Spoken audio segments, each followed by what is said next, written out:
Wait a few minutes, let some people get in here. If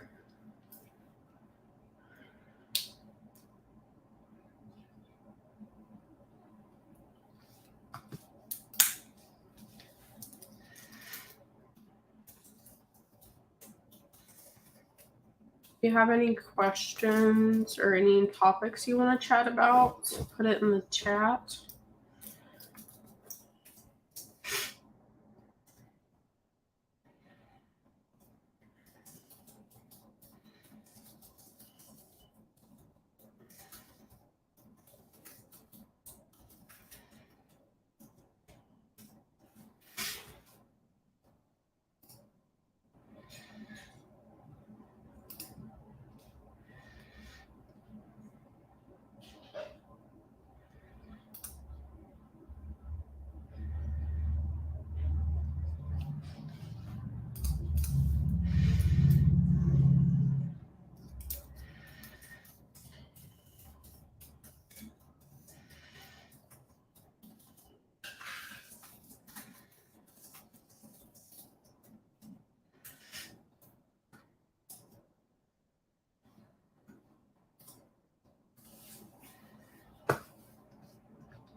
What did I just do?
Your call has been forwarded to an automatic. This agent has been dodging our calls.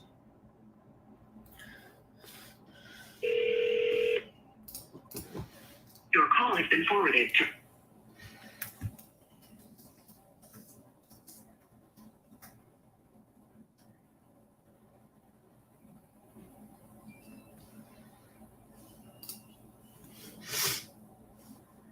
I'm gonna shoot her a text. I think I've only left her voicemails.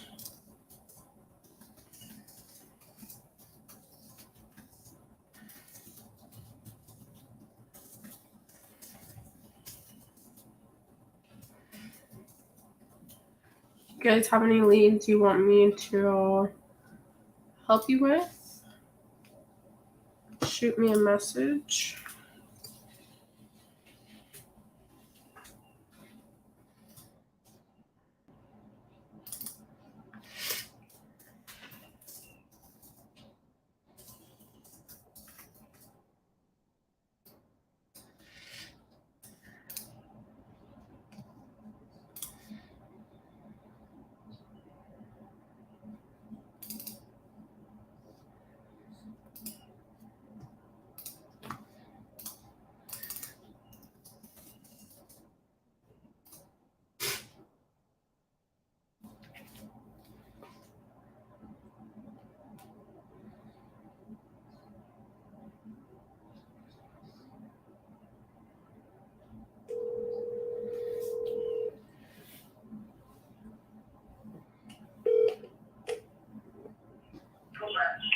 Hello?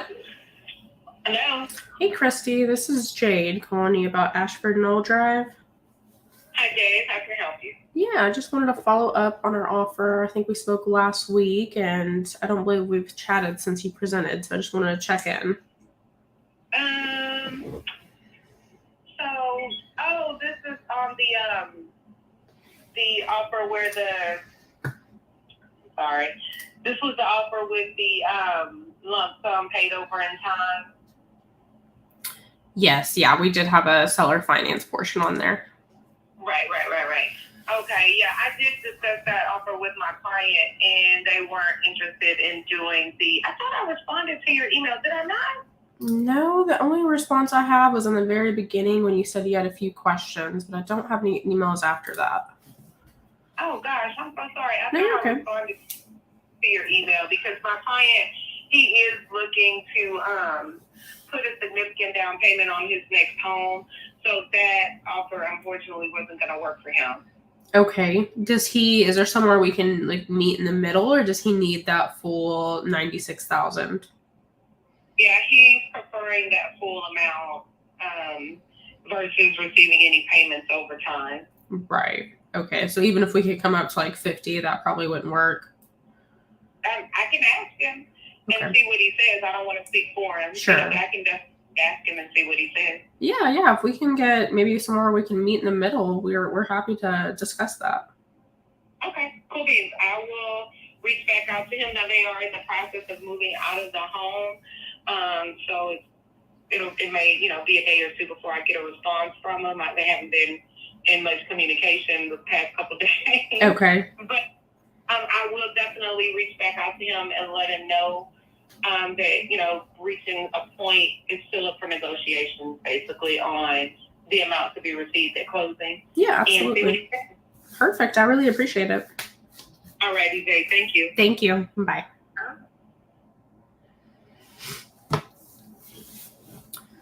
That was a follow-up call. We had sent an offer, and the agent and I had chatted about the offer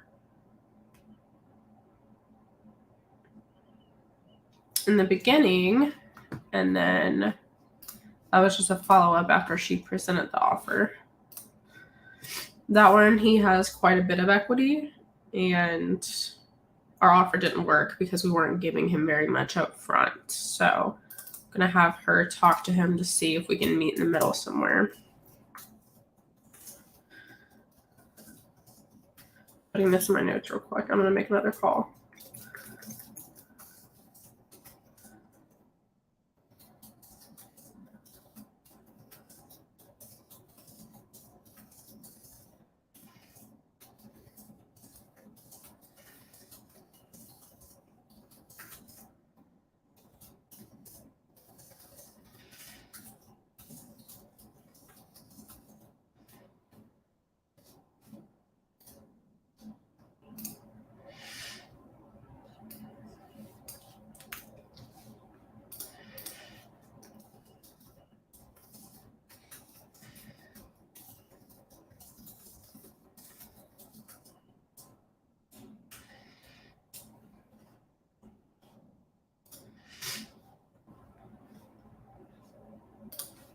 Okay.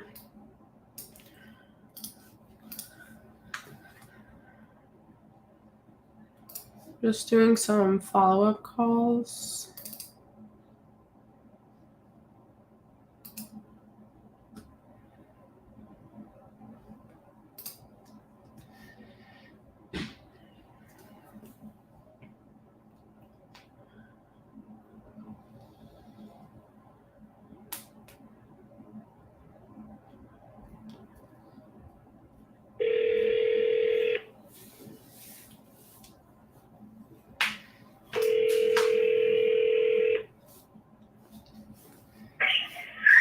This is Kat. Hey, Kat, this is Jade calling about Kipling Street. Yes, I would love to answer all of your questions. Can I call you back in about 3 minutes? Yeah, no problem at all. Thank you for your flexibility. I really appreciate it. Yeah, thank you. Talk to you soon. Okay, thanks. Okay. She will call me back.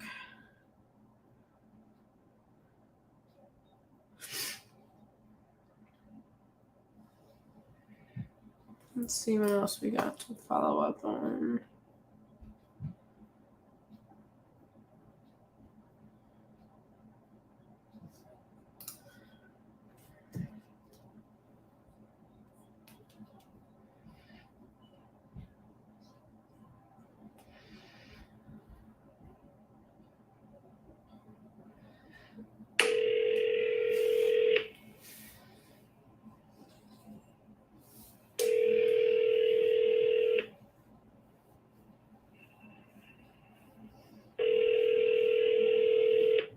Your call has been forwarded.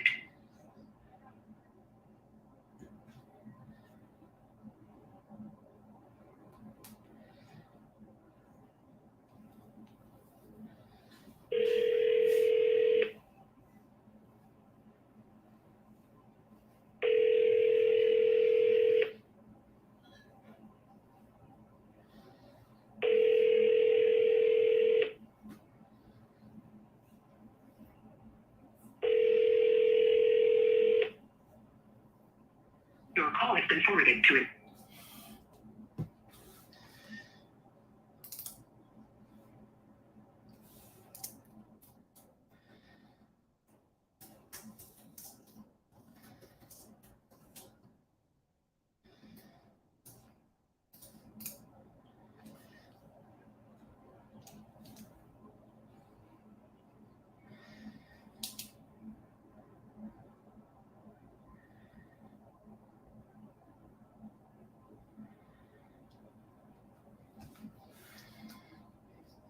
If you have any questions or topics you want to chat about, throw it in the chat.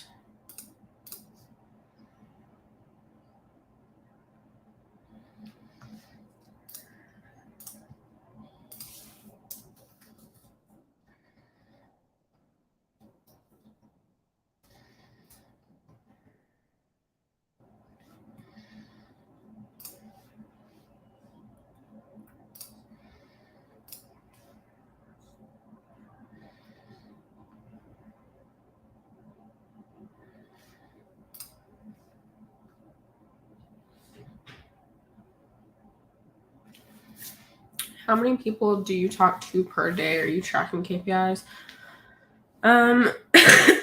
Excuse me. I don't track how many people I talk to per day. A lot of my calls are follow-up calls. They're not new calls. Our team's kind of broken down to where I have 2 callers with me, and they make the initial call, we send the offer, and then I'm doing the follow-up. So most of my day is just going through a list of all the offers we sent, and I'm going back through recent ones. A lot of the ones I'm calling right now are from last month, still following up on those. I don't track how many calls I make a day. Myron keeps more track of our KPIs. I think the only KPI we're really tracking right now is we try to keep track of how many offers are sent out per day per caller, and we are keeping track of how many LOIs equal a contract, which has been about 25. Every 25 LOIs we send equals a contract.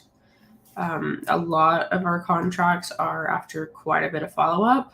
So the one that I got a contract on Monday, which was the 7th. So August 7th. We had originally sent that offer on July 12th. So almost a full month of following up on that one before we got the contract. That's the case with several. I can think of another contract I got recently that was at least a month of follow-up, if not more. I have had a few that are like within a week out of the contract, but I think those are a bit more rare. If you're just cold calling, you're the initial caller, I think what most people say is like 25 to 50 conversations a day. If you're doing this full time and running a full business like this, 25 to 50 actual conversations is what I hear most people say gets you contracts. And that can also come down to quality of leads, in my opinion, how you're getting your leads and how quality they are.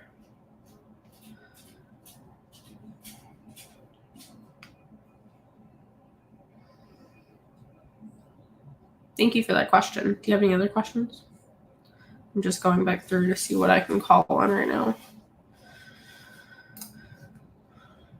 Last month was a lot of leads that require follow-up.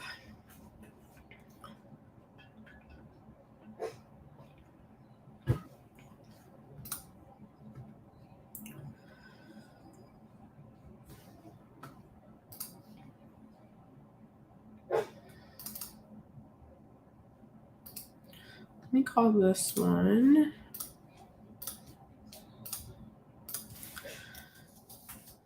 Yeah, getting your first deal can sometimes take a while. I think working with a good team speeds up the process quite a bit, in my opinion. I also think it's really helpful in our team. I really focus on just letting the callers that work with me just focus on calling leads. So once they have a lead that needs an offer and the offer is sent out, I don't ask them to continuously follow up with that lead. I follow up with that lead continuously so they can focus on bringing in new leads. So it's really helpful to have a team structure and to be able to focus on one thing, in my opinion. I'm going to call on this one. We sent this offer a month ago. And I've had several follow-up conversations, but the last few times that I've reached out, I've been ghosted. So let's see if I can get an answer.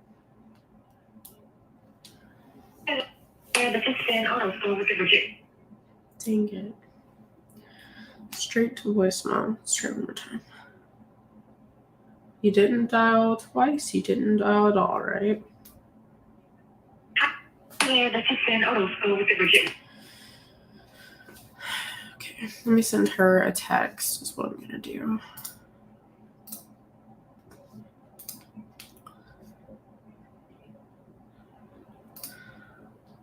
Are follow-up calls helpful for you to see, or is it more helpful to see initial calls?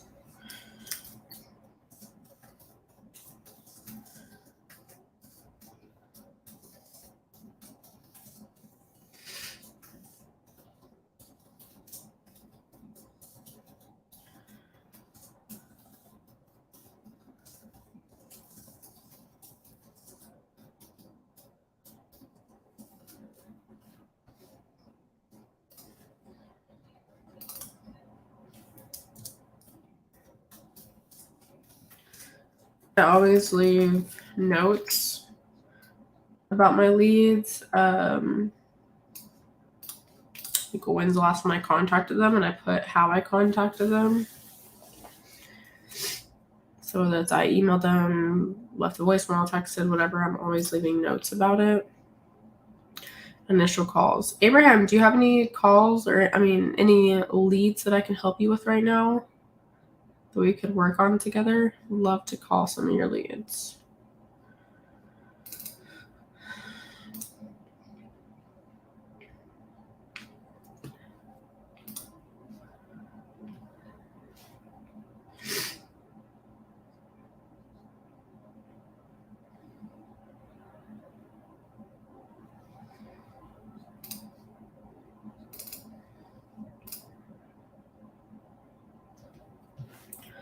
See if I have some old follow-up to do.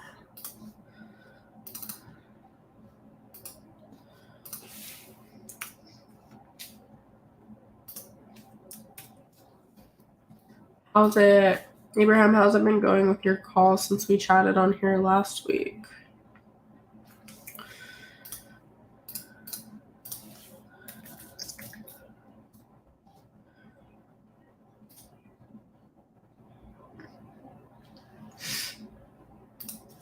Okay, this agent I'm about to call has been ghosting me for a really long time. We sent this offer like 2 months ago. Never stopped following up. The house is still active. You Tim Bentley with Coldwell Banker Apex. What's up with everyone going to voicemail today?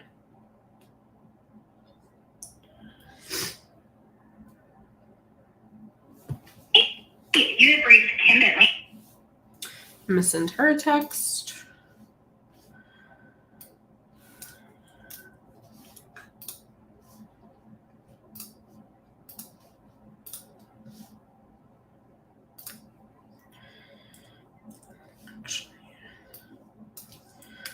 I think she has my number saved under do not answer. Or she blocked me.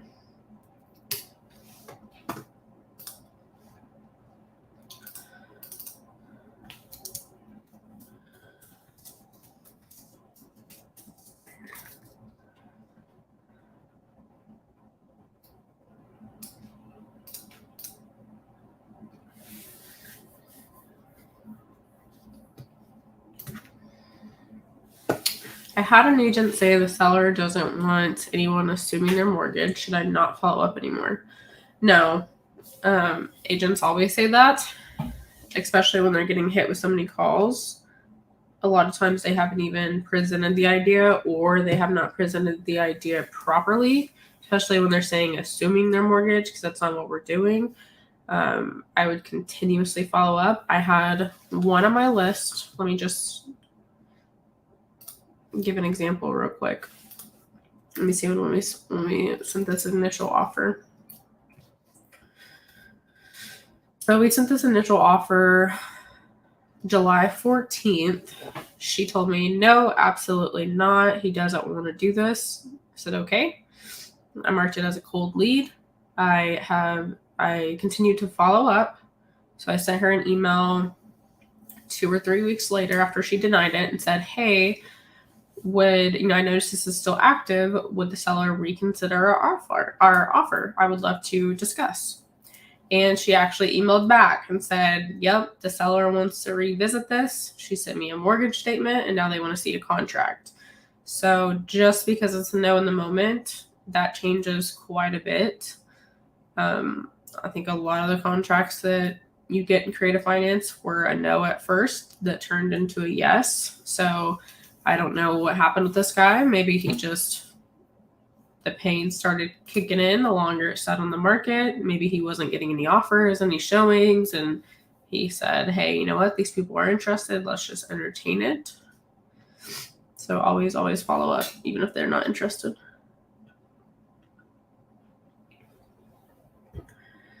Had some good calls on Monday. Need to follow up with an agent that has never heard of terms, and another agent is going to send me a potential off-market fixer-upper. Nice. Yeah, even when agents say that the seller's not interested in this current offer, I always ask them for more leads. Do you have any other low equity? Do you have any cash fixer-uppers I can look at? So I'm always asking them for more deals. I don't make it just about that house either.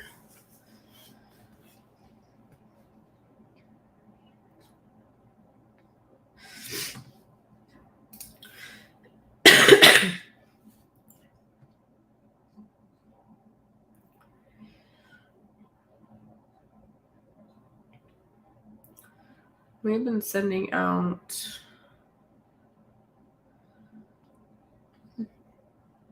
so many offers.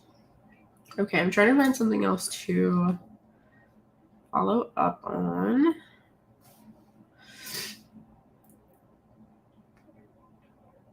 Also, stay on top of your leads of which ones are saying not interested.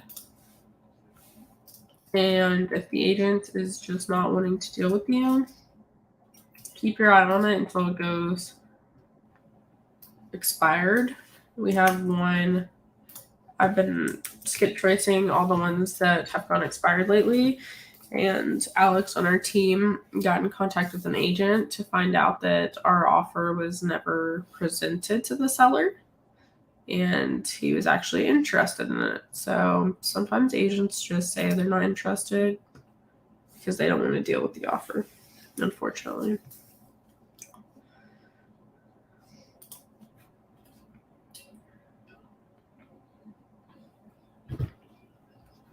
Okay. Another agent that's been ghosting me for a while. Sorry, I don't really have a lot of like new leads to make new calls on. Could probably find some random ones. If you guys have any leads that you want me to call, I'd be happy to do that. If you want to send me a private message.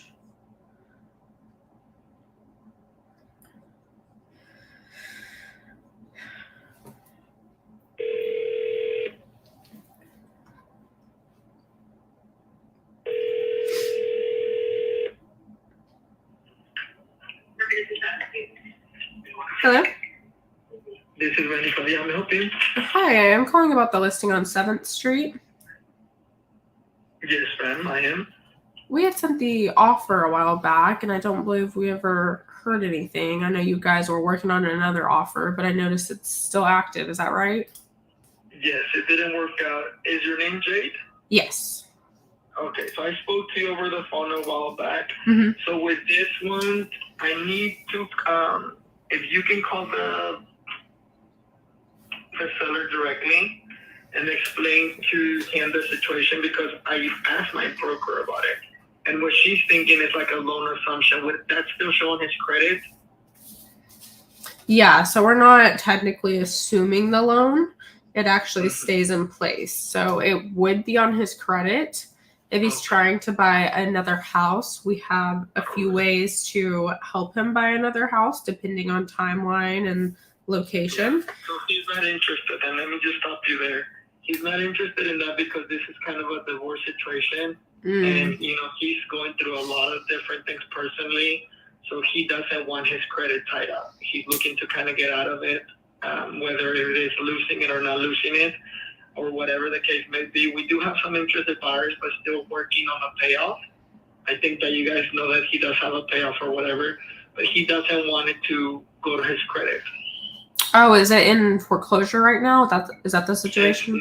It's not, but it's like I said, it can get there, and it's a situation that's personal. And so I'd rather just leave it at that with you guys, but he's not interested in it. Is it because the spouse is on the credit as well?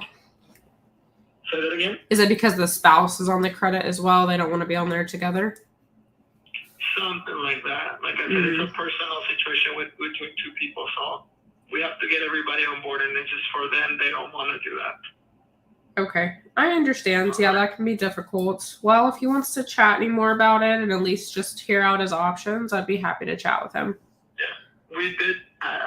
We're going back and forth on this scenario. I know that it's a good offer, but it's him having to do other things, so. Okay, all right. Well, if I can help in any way, let me know. Yes, ma'am. Thank you. Thanks. Bye.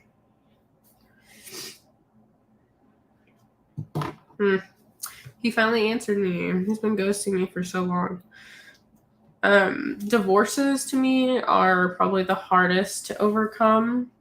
The agent obviously didn't want to say everything, but we've had several leads like that where they're getting a divorce and they just don't want to be on the mortgage together. And, you can explain to them they don't have to talk to each other, all the things, but it's just obviously divorces are hard. Divorces can be ugly.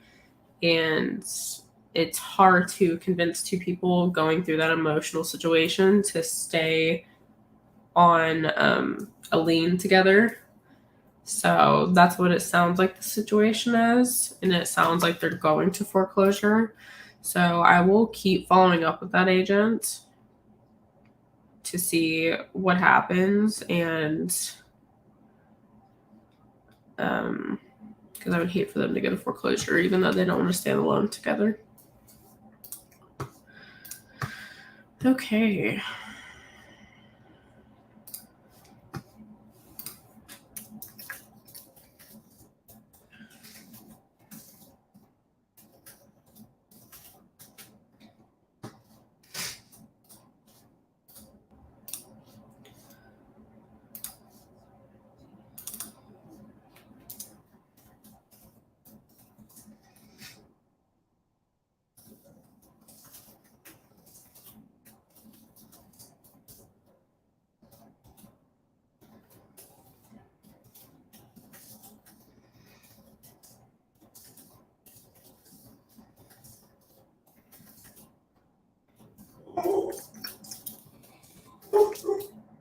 Any other questions? Do you guys have any questions about that call or anything in general? Just updating my notes.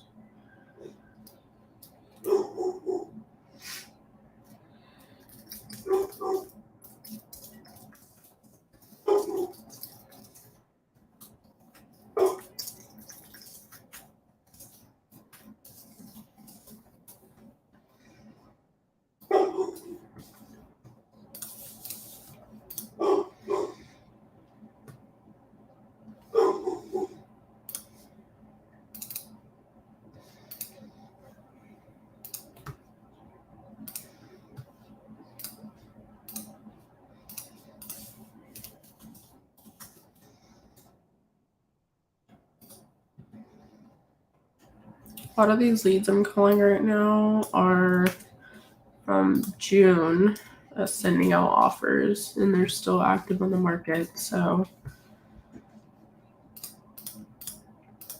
just calling to see. This one I'm about to call, I don't think it's going to work for this guy because it's an investor owner, but I'm going to call him anyway.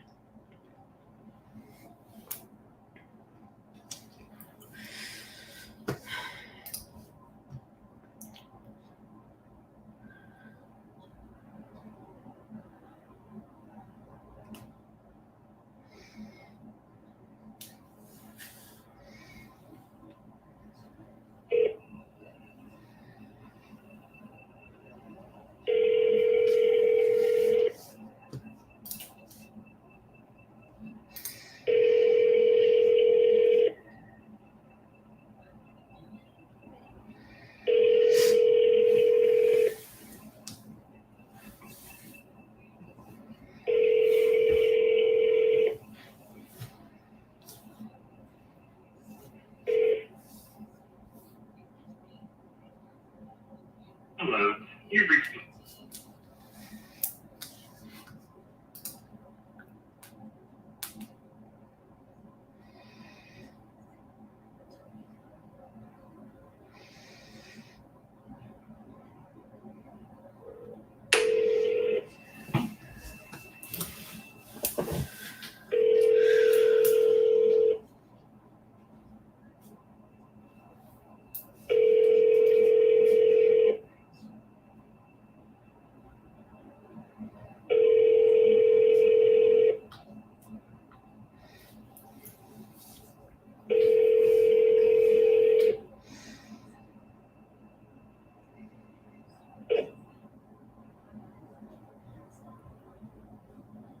Hello.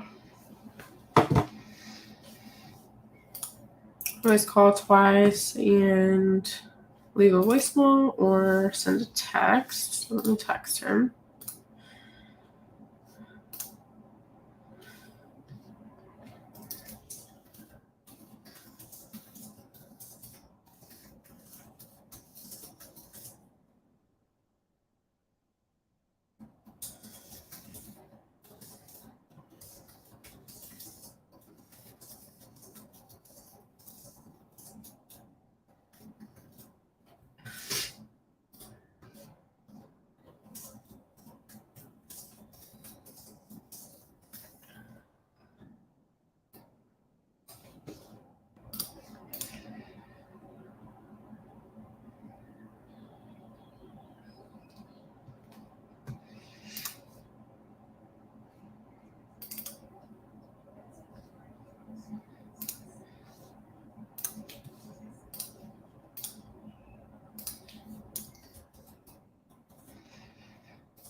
I have some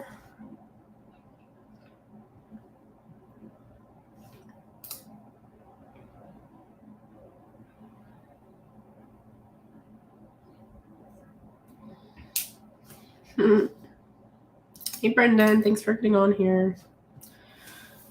Brendan bought me coffee today, guys. I'm very excited about that.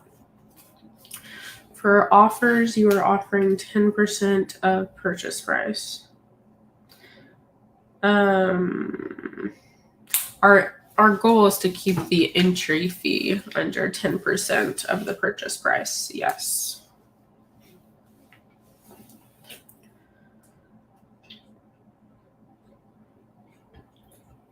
Byron has a really cool calculator and LOI generator that we use that is really helpful even for a non-numbers person like me.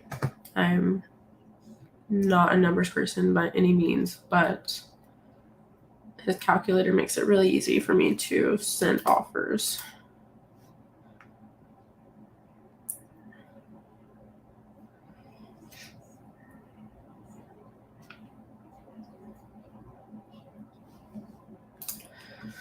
Let's follow up with this one.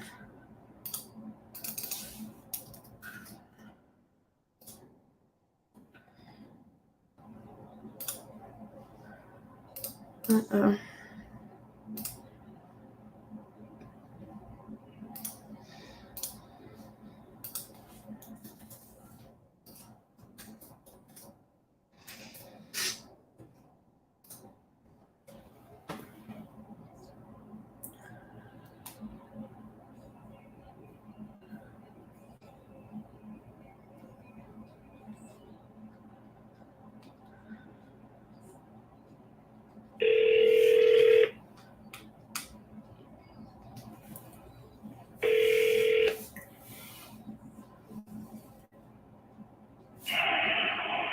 Hello?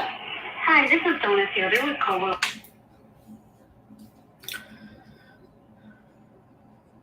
No one wants to answer my calls today.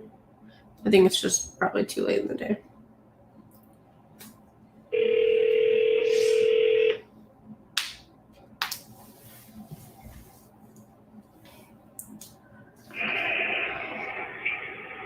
Hi, this is Donna here. Send her a text. If you guys have any leads that you want to work on together, submit them to my link. I'd be happy to work on those.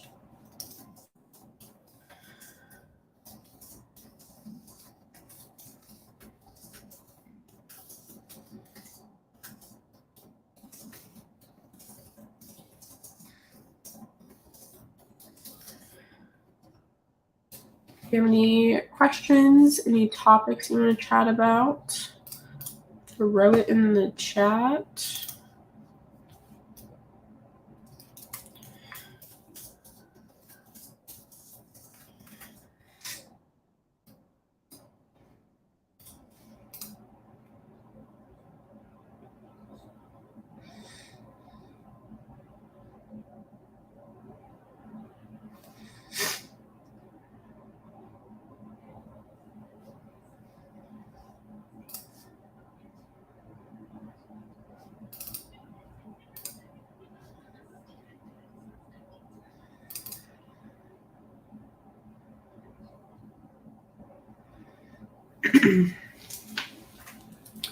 What was my highlight of community camp? Oh my gosh. Community camp was so much fun. There was so much going on. I'm just going to give you a rundown of like what happened there and then my takeaways, I guess, from each event. I'll make it quick. There's a lot going on, but it was really cool because unlike most real estate events or conventions, anything like that, instead of just sitting in a conference room for 3 days and listening to someone speak on stage and only networking in the halls, it was the complete opposite. We had one day where we spent a couple hours in a conference room, and that was it the entire time. No more conference room. So we got to hear some speakers go up on stage. We listened to Cody Barton, Vina Jetty, Pace, of course. Abraham Gray spoke up that day. And it was all really good. There was something to take away from every single person. You know, Vina talked about raising money and about how you were always raising money, right? She told us a story about how she sat next to a lady on the plane on her plane ride to the camp, and it was someone that she can raise money from. Cody spoke a lot about building a team, building a business, and I think the highlight of that day alone was Cody talking about how your business success is never going to outpace your personal development. So he drew us a little board showing, you know, if your personal development is here, your income is always going to be stuck right here, and those two things actually grow together. So that was a good reminder to invest in yourself. And you know, you can sit there and worry about making so much money, but if you're not putting in time to actually develop your skills, develop personally, in all areas of life, then your income is not going to grow. So that was really the highlight. I think that hit everyone. And he wasn't just talking about yourself, but he said, don't forget that you need to pour back into your team and make sure that your teams are actually growing too. If your team is not growing and working on their personal development, then the team you have today might not be the team that you have a year from now. So, you know, that was something I took away. It was like, maybe our team should do a book club together and read business books or self-development books together and chat about it. And your team is more than just making money. You guys should be growing together personally and business. So that was really good that day. That night we went to Jerry's lake house, which was just absolutely beautiful. We just all hung out. People rode the boat. It was just walking around, talking to every single person you can. It was the coolest thing, such a good experience in his house, and the view is beautiful. The next day, I'm trying to remember, the days are kind of blurring together, honestly, but we went to Jerry's brother's new build, and it's like a $6 million house.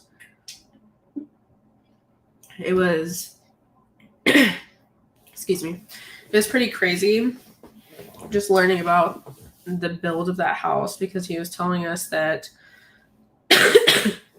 sorry, I'm getting over a cold, and anyway, he was telling us that the construction workers there are just so backed up that it takes 2 to 3 years to build properties there.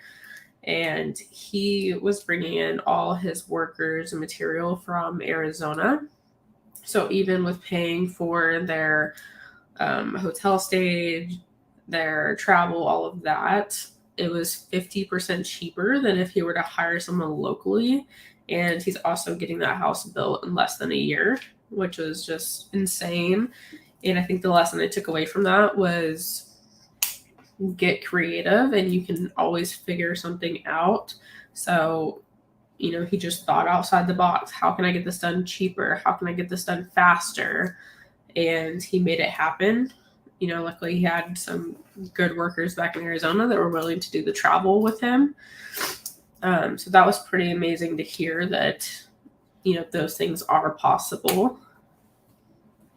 Then of course we had it really was crazy. Like 50% cheaper. That's insane. And the fact that it takes so long for them to build houses there. The house was absolutely beautiful. It was like 9 bedrooms, 9 bathrooms, just huge house on 40 acres. Great views. And he was just kind of breaking down the type of buyer that would buy a property like that. So it was interesting, you know, the amount of research and work. You know, they just don't go out there and build houses, obviously, right? They're researching who's my buyer, who am I building this for, and everything he put into that house was focused on the end buyer, not what he likes or his wife likes or whatever. It was who's going to be buying this and what do they want in this house. So pretty interesting.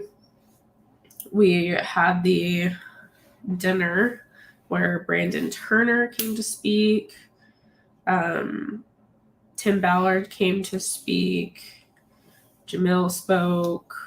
Henry Washington spoke. They all had something, of course, to take away from their speeches, and it was really, really cool to see Brandon Turner. I unfortunately didn't get to talk to him or take a picture with him, but it was cool to just see him in person, hear him speak in person.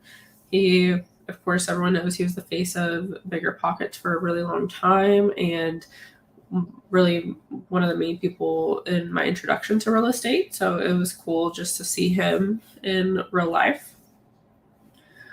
He gave a really good speech about goals and habits as well, and tracking your habits every day and focusing on, if you're not putting focus into what you want to get better at, then you're probably not going to get better at it. So if you're tracking, going to the gym every day, or you're tracking how many phone calls you're making every day, then you're more likely to hit those goals and more likely to get better at those things. So that was something I really took away, and something I need to get better at myself is just tracking my daily habits. And I think it comes down to accountability at the end of the day. Of course, Tim Ballard talking about, if you guys haven't seen The Sound of Freedom, you should definitely go see that movie. It's heart-wrenching, but it's a must-see and something that everyone needs to be aware of. It was really cool to hear him talk about that and hear the passion that he has about it. And then the third day was kind of like a free day. We did social media challenge, which was, I think, one of the biggest things of the trip, right, is just getting out of your comfort zone and doing things you may not normally do. And I think that's easier when you surround yourself with a group of people like the people that were at community camp. Just these go-getters, people that are pushing, people that want to do better, and that will bring you along with them. So the third day was social media challenge, and we had to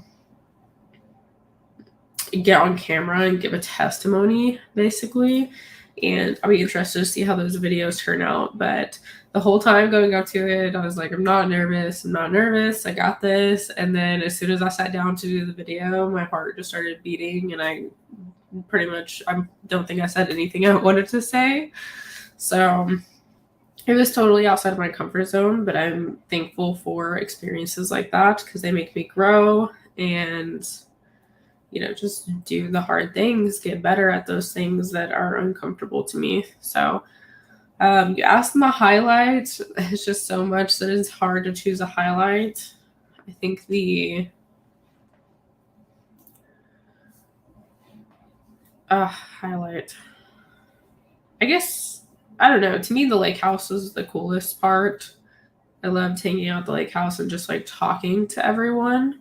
That was one of the coolest networking events. There were so many people there, and everyone was just walking around, talking to anyone you walked past. It was so much fun. That's how it always works. Yeah, oh my gosh. Yeah, I was like, well, that did not go how I planned it, but oh well. Just growing through the uncomfortableness for sure. You weren't there, were you, Brendan? There were so many people there that I definitely did not get to talk to everyone that I wanted to talk to. But it was fun. And I really would like to go to the ones in the future. I think it's so cool that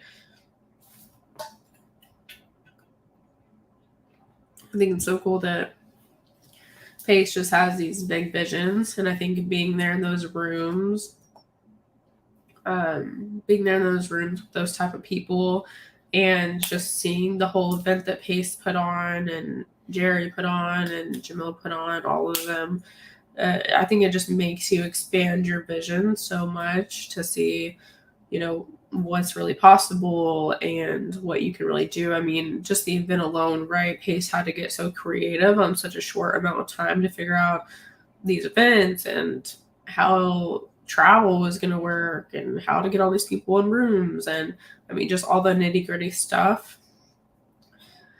I think the biggest thing, obviously, we're in Subto and creative finance is the thing, but getting creative not just in financing, but in any situation, right? Abraham Grace told this really funny story. I'm not going to tell the whole thing, but basically he was getting caught up with the city on permits, and the way he got out of that situation was just so creative. I think that was a huge theme throughout the weekend of, when it comes to building that house and bringing in people from Arizona. That was so creative, and getting out of that situation and putting on the event as a whole, and just everything. I think you can figure out anything in life if you're willing just to put a little thought into it and think outside the box.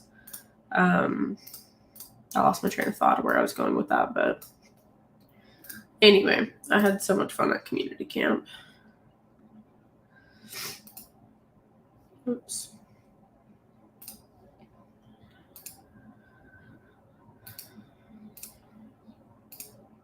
We started keeping track of our leads in like the temperature format. We weren't doing that before, so now we're marking them as cold, warm, hot. Accidentally clicked something, so that's why I'm saying that. But anyway, recovering from hip surgery. Oh my gosh, that sounds horrible. Yeah, you probably would have not had a good time in Montana. Montana is an absolutely beautiful state. I did not know it was so pretty there. The weather is perfect, at least during the summer. The water was the clearest water I've ever seen in my life. We got to go to the national park. That was so cool. I want to go back every summer. I want to buy a lake house there now. That's what that camp made me want to do.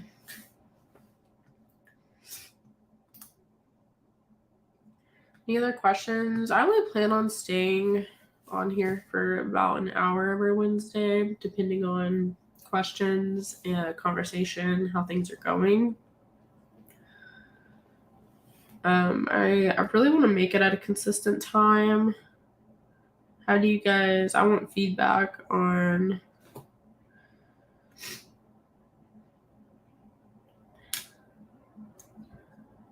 time. Does this time slot seem like a good time slot to do this? I want to be bringing value and do it at a time that's helpful for people.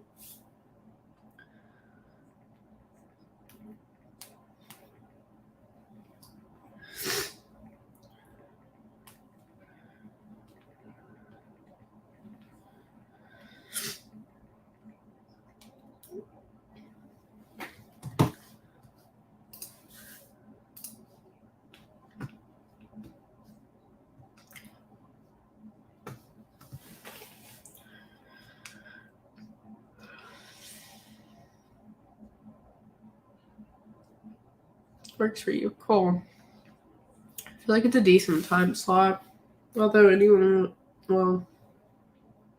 to say anyone with kids might not be able to get on, but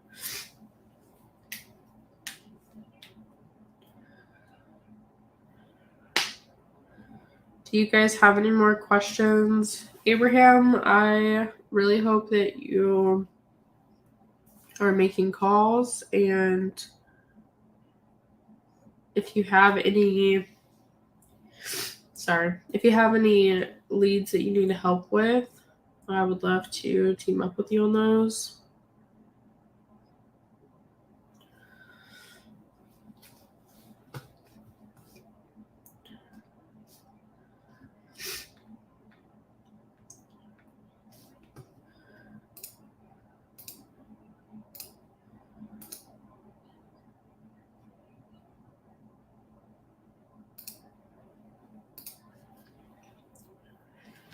All right, guys.